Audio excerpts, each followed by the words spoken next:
Thank you so much for joining us today, Berean. Whether you're watching online, whether you're watching in person, we are so grateful that you would take just a little bit of your week and join us to learn a little bit more about God, grow a little bit closer together. Now, this week, I kind of want to discuss a question that some of you might have been asking. Why is it so important for us to be here? Why does it matter that we're here in person instead of watching online at home, whether that's later or even watching live if you're joining us on Facebook? What's the big difference? Why does it matter? And to start answering that question, I think we need to acknowledge something first. That so far, this year has been pretty bad. And honestly, this year's been pretty rough. If you're a sports fan like me, it all started off when Kobe Bryant died. And you're just like, man, I know a lot of you guys don't care that much, but if you're a sports fan, Kobe was an icon. He was just like 40. He just retired. He had 3 kids. Man, that hurt. It hurt a little bit. So I just kind of looked at 2020, and I'm like, 2020 was a little messed up. I'm not okay with this. I'll find a way, though. I'll keep moving. I'll keep going. And then just a little while after that, we had this fun little thing on Twitter. I don't know how many of you guys are on Twitter, how many of you guys know what Twitter is, but you know what? It's a social media that is based around sending out these short little messages with these little hashtags on them, and hashtag World War III was trending for a while. Why? I don't particularly care what goes on Twitter. What I care about is the source of that hashtag. You see, Iran and the U.S. were at each other's throats, and a lot of people were pretty convinced there was going to be another war.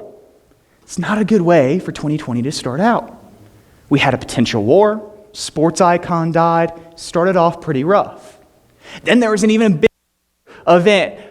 Australia was pretty much burning to the ground there for a couple months. You know, I know a lot of you guys probably forgot about that because, let's be honest, there have been bigger things since then. But for a little while there, Australia was just about burning to the ground, and then the big one, the novel coronavirus, showed up, and we've been quarantined for months. And you know what? At this point, we can sit there, we could look at 2020 and go, 2020, you were a bad year. I do not like you. We are not friends. But 2020 did its best Billy Mays impression, was like, but wait, there's more. Because now we were expecting an above average, quote unquote, hurricane season. There's these giant wasps called murder hornets that are flying around somewhere out there. And we're expecting an economic recession. So if you thought 2020 was going to get better, 2020 has other plans. This year has been horrible. And we're only about 6 months in. So what does that have to do with us gathering back together? Well, I have a theory, if you will indulge me, that we handle bad situations better with others. I think we handle bad situations better with others when we have a support system, when we have friends, when we have people that we can rely on. I think we handle bad situations much, much better than we do on our own. I think most of you would probably agree with me on that. I think there's another thing, though, that most of you would agree with me on that maybe you don't want to admit. That many of you realized over the last few months that you don't have as strong of a support system as you thought you did. Sure, maybe you have people that you can call, that you know would answer, that you know would help, but you just don't know how to approach them. For some of you, it's worse than that. It's not just that you don't know how to approach the people that would support you. It's that if you're honest with yourself, you don't have those people. You don't have the close family members or friends that you could call up at a moment's notice and know that they would be at your door when you need them. Many of us don't have as strong of a support system as we would hope. I believe that there's 2 epidemics in the U.S. right now. I believe one is the coronavirus, and that one's pretty undeniable. The other one, I think, is an epidemic of aloneness. And I use that word intentionally, not loneliness, because when we think of loneliness, we think of like, oh, woe is me, I'm so sad, I don't have any friends. And many of you have friends, and many of you have people you enjoy being around. You don't feel lonely, but many of us, even though we don't feel lonely, are still very alone. When I say we are alone, here's what I mean. I simply mean that we do not have people in our lives that we know that we can rely on, that we feel comfortable going to when we need them. I believe that in the U.S., not just in this congregation, but in the country, we have an epidemic of aloneness. So if we want to understand why it's so important for us to be gathering here today, we first have to understand why aloneness is so important and how we can fix it. So the question we're going to ask today is, how can we fix our aloneness? And I believe that the Bible provides an answer. But before we go to the text today, I want to give a few possible solutions that frankly just don't work as well as we might hope. The first possible solution to our aloneness is our family, especially for those of us who are married, our spouses. It seems like a good solution at first, right? Because your spouse is supposed to be your best friend. If you're still young, if you're still living at home, then you really hope that your parents can be some of your best friends. You hope to have a close relationship with them. Parents, you hope to have a good relationship with your children. And you think, I have my family. So how can I be alone if I have such a wonderful family? But let's ask this question. How does your reliance on them affect that person? Now, I'm not just preaching to you when I say this. I recently moved here, and I don't have the strongest support system here yet. I hope that many of you will be part of my support system moving forward. I believe that many of you will, but we just don't know each other that well yet. So my support system, for the last month or so, has been sitting in that chair. My wife, Maggie, has been the vast majority of my support system. And for a month or two, we just moved, that's okay. But think about how it would weigh on her if she was my only confidant, if she was my only friend for a year, for 4 years, or for a decade.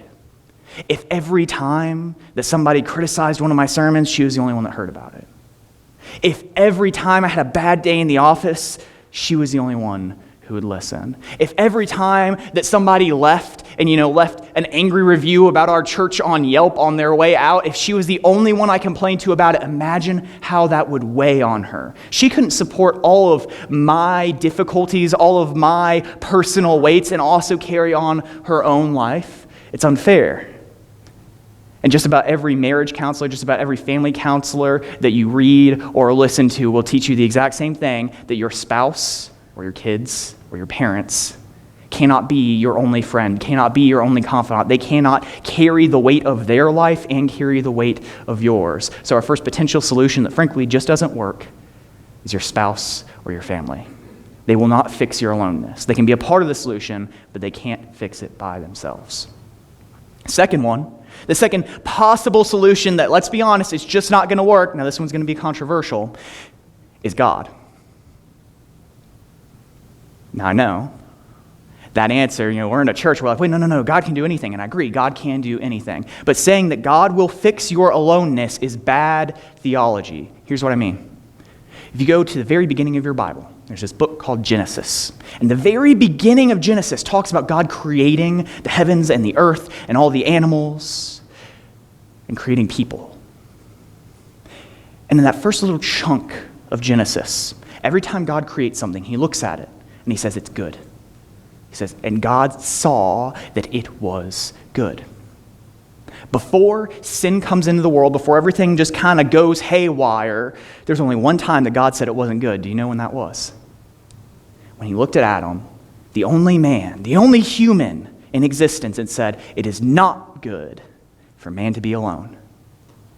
You know why that is?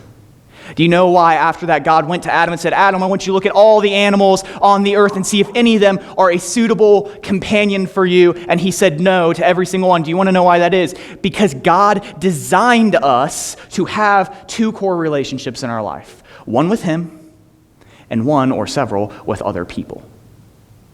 Now this isn't a verse about marriage.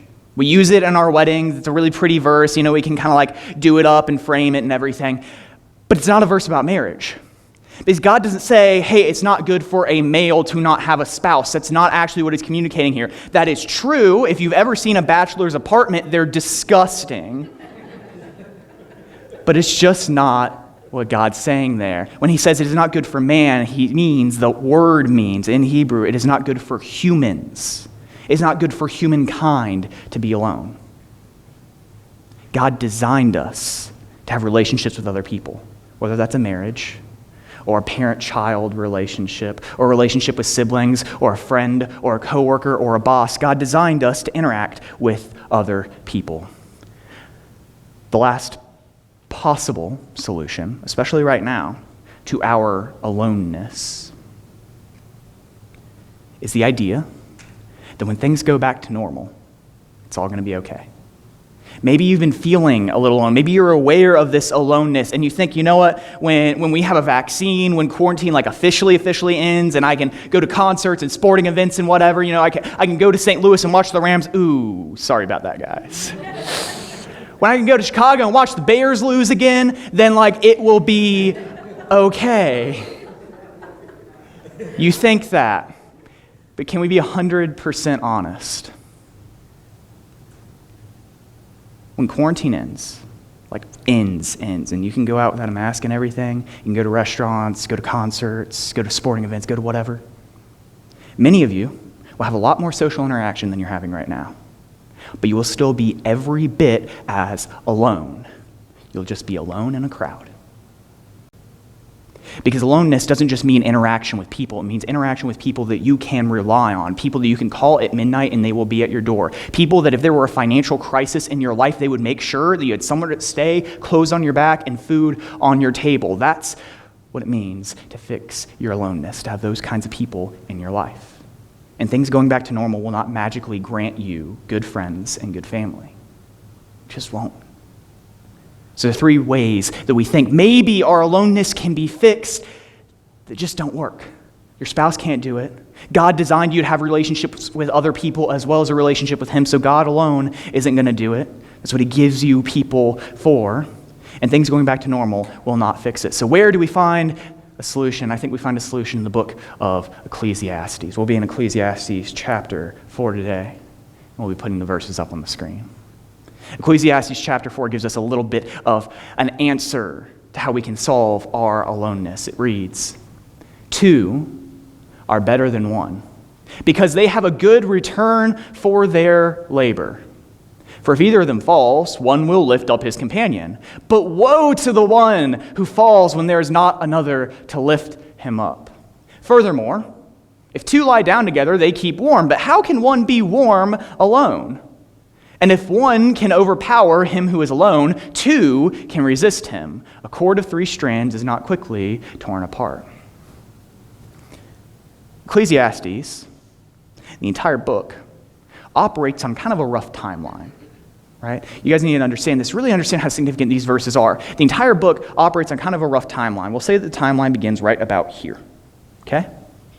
This is when mankind was created. We already kind of referenced it a minute ago. God created human beings. And there's some undisclosed period of time, could be a couple years, could be a couple centuries. We don't know because people didn't die.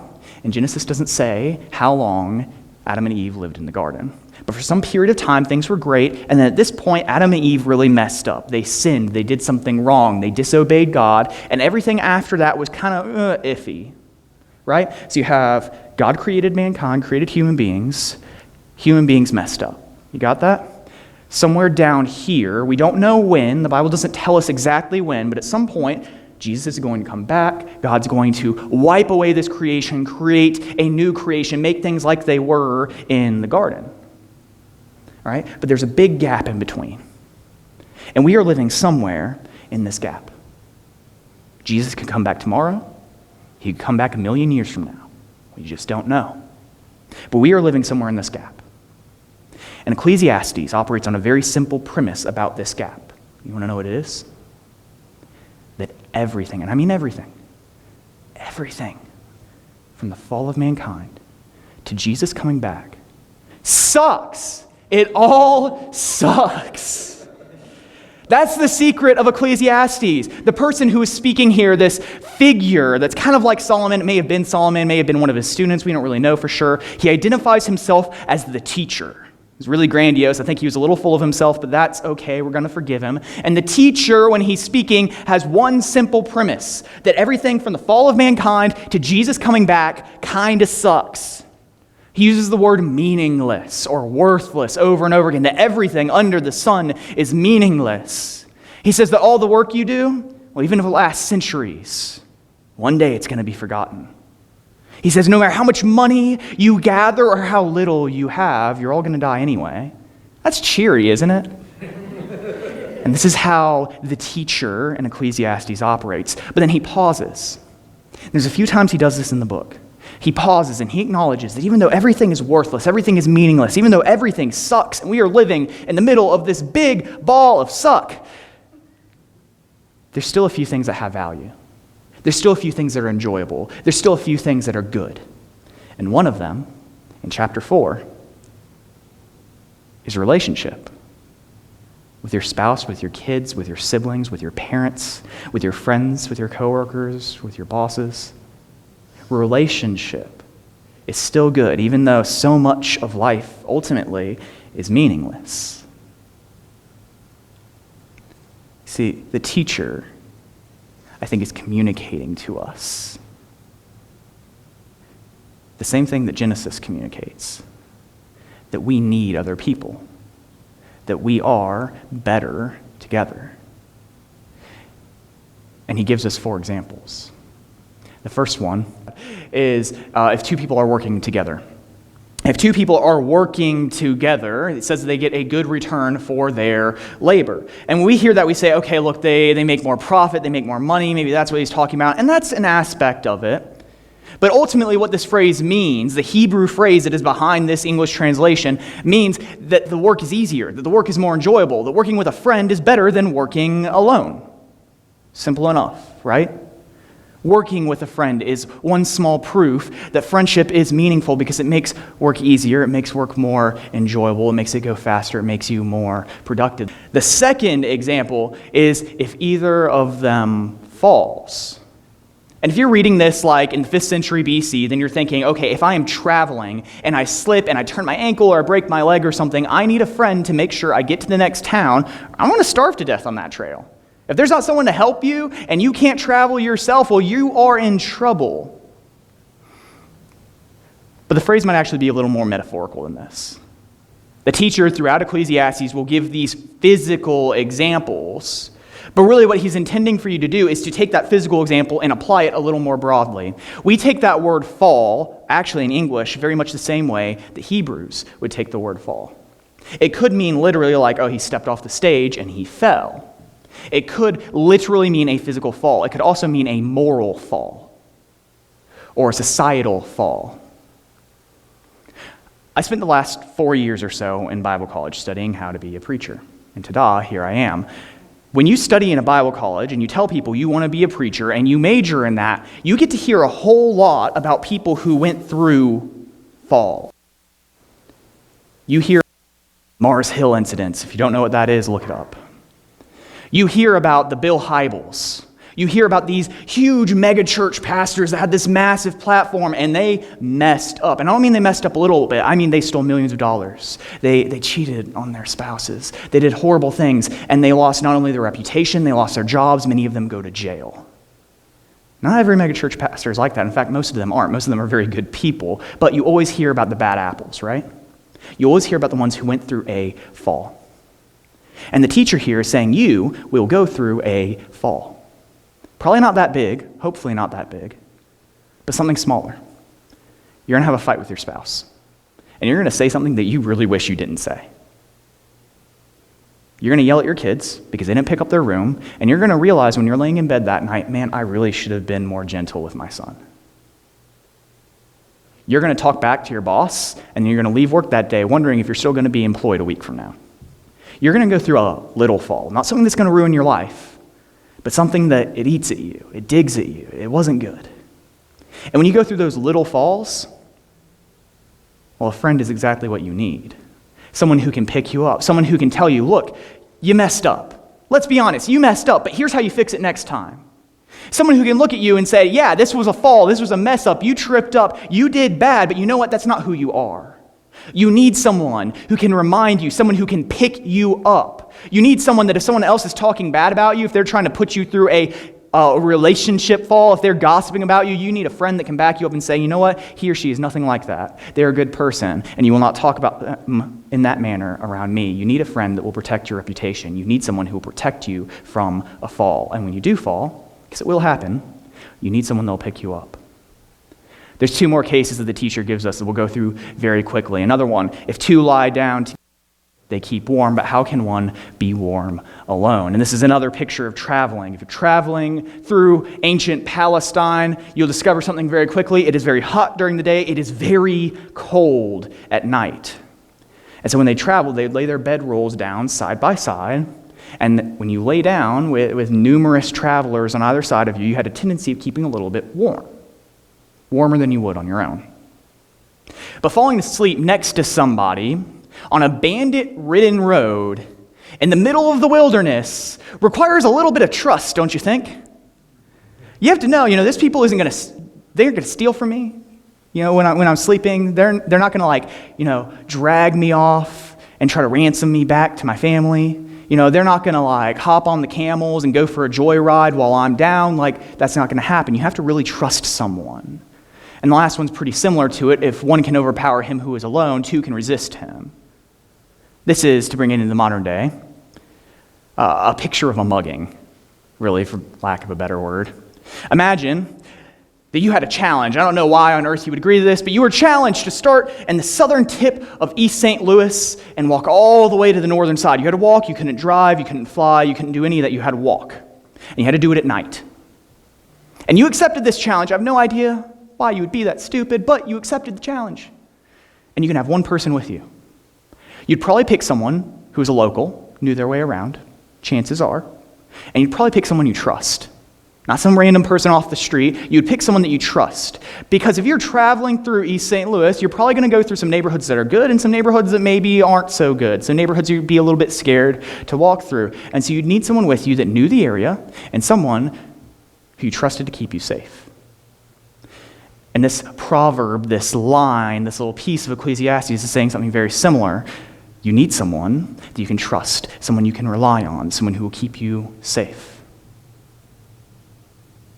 And the teacher here ends with a true proverbial statement, with a little piece of advice, a little pithy statement that you can take home, that you can remember, to help you remember the rest of the lessons.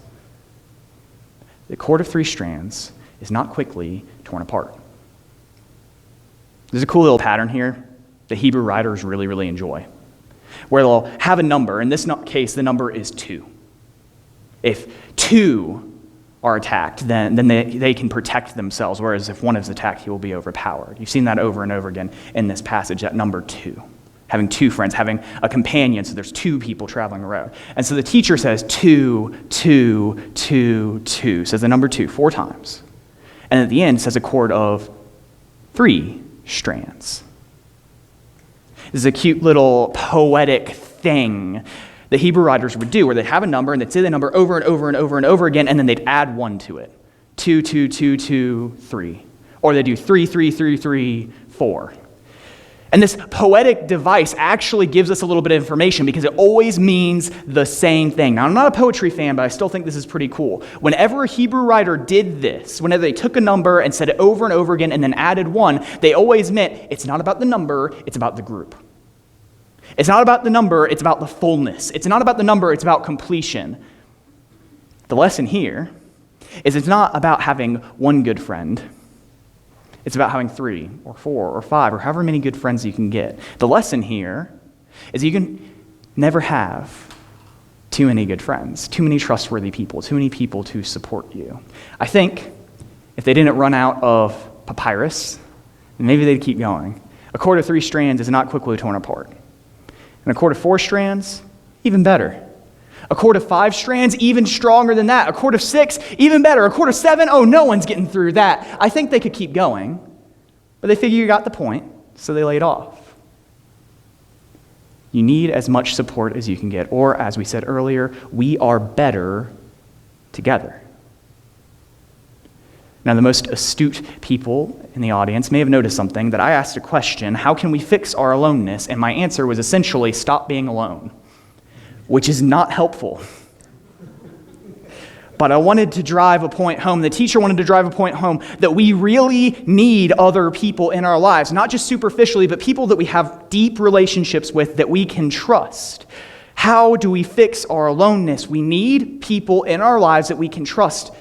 So now you look at me and you say, Jason, how on earth can we find those relationships? I think one of the best places to find those relationships is in the church.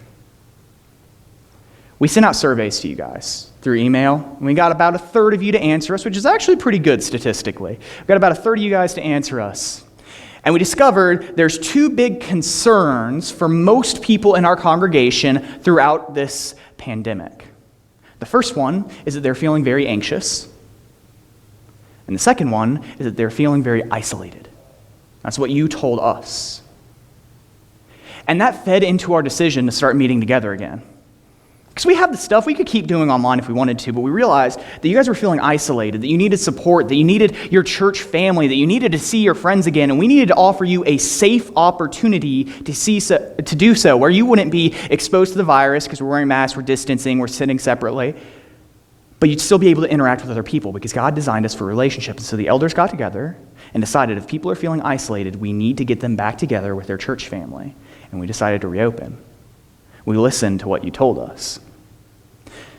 Sunday service, though, isn't the only situation that we have where you can start building that support network. On Tuesday nights, we have a women's group called Women of the Word that is led by Shelley Ward. And they meet every single Tuesday. And that's a place where women can come together, learn a little bit more about the Bible, learn a little bit more about each other, and start building closer relationships. Start building that support network. But that's not the only opportunities that we have. There's also a Wednesday night Bible study. Now we're taking a little bit of a break for the summer, we're still quarantining, we still got people traveling, so we decided it'd be good for us to take a break for the summer, but in the fall we're coming right back with it. Wednesday night Bible study, doesn't matter what gender you are, doesn't matter how old you are, you can come to that Bible study. And it's not just a place to learn about the Bible, but we think that's super important. It's also a place for you to meet people who are older than you and younger than you and the same age as you. It's an opportunity for you to start building relationships. If you're a little bit younger, we have Bash. And we have Bash for an intentional reason, so you can build a community with people your age that are going through the same things as you. They're in high school, they're in middle school, whatever. You can meet them, you can become friends, you can have that support network, people that believe the same things as you, people that are going through the same things as you, and you can have those friends that can support you, that can pick you up when you fall. You know what? I think Berean can do a little bit more. So here's what we're doing moving forward. Over the next couple weeks, the next couple months, we're going to be placing a huge emphasis on finding a way for our church to start reaching out to the community. A regular, outward-facing ministry. And in order to make that happen, we need your support. And there's two benefits to it. The first one is you will not truly get to know someone until you work shoulder to shoulder with them. You just don't. You just learn things about somebody when you are working beside them, even if it's just an hour a week volunteering. You learn more about somebody working beside them than you ever will just sitting down and talking. There's just something about working with someone that helps you get to know them.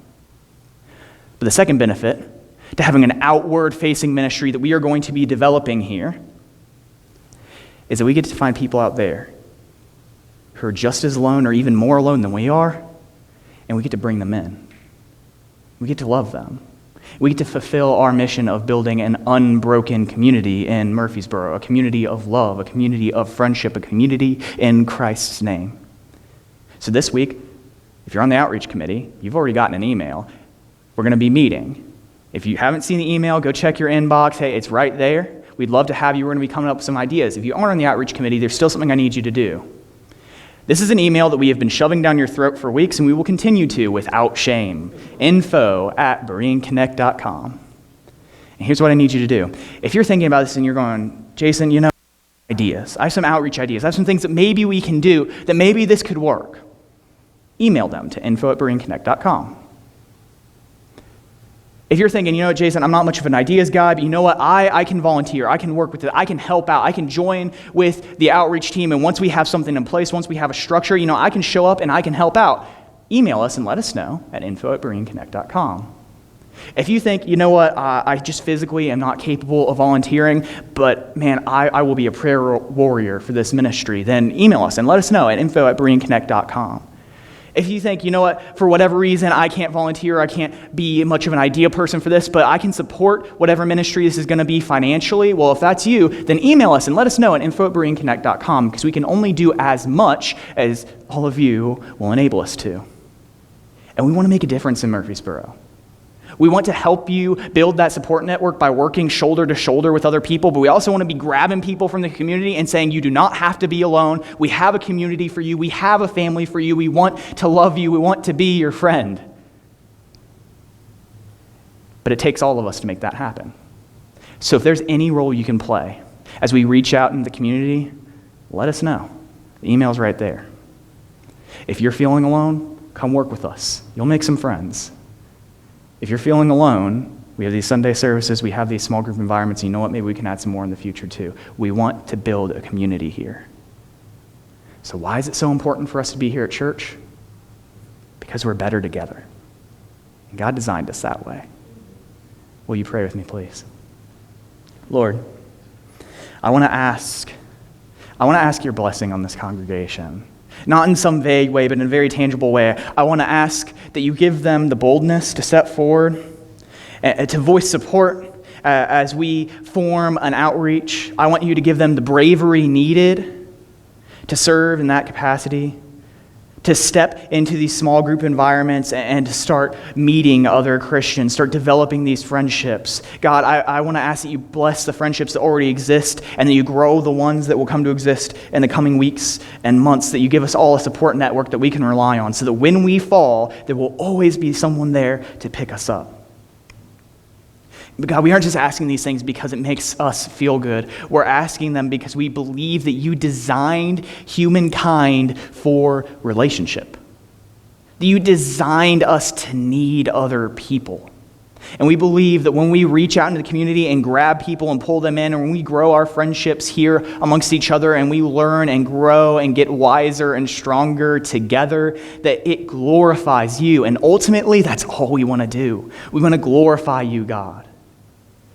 So bless our efforts here. Bless our small groups. Bless the outreach team as they get together and they start working on this signature ministry, this outreach ministry, and bless all of our volunteers and all of our support. Help this congregation to grow a support system that is unbreaking. Make it a cord of 3 strands. God, we love you. We ask these things for your glory and not for our own. In Jesus' name we pray. Amen.